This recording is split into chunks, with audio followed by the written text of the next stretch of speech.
నల్గొండలో ఇప్పుడు వెంకటరెడ్డి గారు ఎటువంటి ఏ పనున్నా కానీ ప్రజలది ఎప్పటికప్పుడు వాళ్ళు తీరుస్తూనే వస్తున్నారు.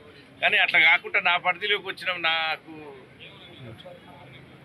తెలియొచ్చిన ఏ అంశాలు కానీ నా ద్వారా కావాల్సినవి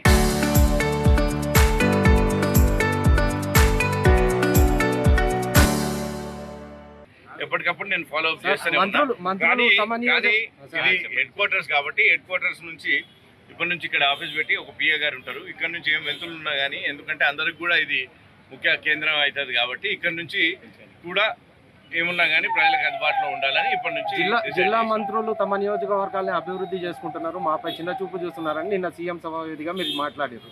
అది పెద్ద ఎత్తున వైరల్ అయింది. ఆ మాటల వెనకాల ఉద్దేశం జిల్లా మంత్రులు సీనియర్లు కాబట్టి వాళ్ళు ఇంకా ఎక్కువ అభివృద్ధిని చేసుకుంటున్నారు కాబట్టి ఆ అభివృద్ధిని చూసి మిగిలిన నియోజకవర్గాల్లో మాకు కూడా అటువంటి అభివృద్ధి కావాలని కోరుకుంటున్నారు. కాబట్టి ఆ లెవెల్లో అభివృద్ధి చేసుకునే దానికి మాకు సహకారం కావాలి అని చెప్పింది. వాళ్ళు అభివృద్ధి చేసుకుంటున్నారంటే చేసుకోవాలి, వాళ్ళ బాధ్యత. వాళ్ళ నియోజకవర్గానికి ఎమ్మెల్యేలు కూడా కాబట్టి వాళ్ళు చేసుకుంటున్నటువంటి అభివృద్ధి మాకు కూడా కావాలని మిగిలిన నియోజకవర్గాలైన సాగర్ కానీ, దేవరకొండ కానీ, సూర్యాపేట కానీ, మిర్యాలగూడ కానీ ప్రజలు కోరుకుంటున్నారు. కాబట్టి దానికి సీఎం గారి సహకారం ఇస్తే వాటికి ధీటుగా మేము కూడా చేసుకుంటాం. ఒకరికొకరు పోటీగా అభివృద్ధి చేసుకుంటే తప్పేంది, అభివృద్ధిలో పోటీ పడుతున్నాం అని చెప్తున్నాం. హెడ్ క్వార్టర్స్ లో అందుబాటులో ఉంటారా ఇప్పటి నుంచి రఘువీర్ గారు?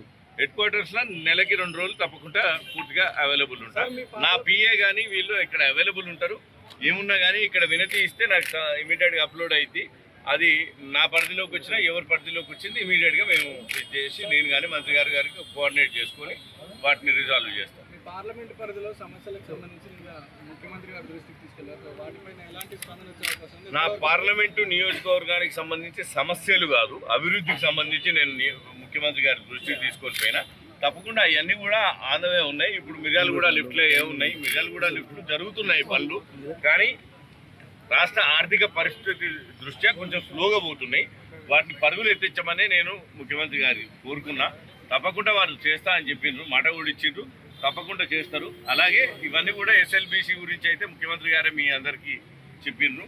మా సాగర్ నియోజకవర్గానికి సంబంధించి ఒక లింక్ కెనాల్ని కోరుకున్నాం.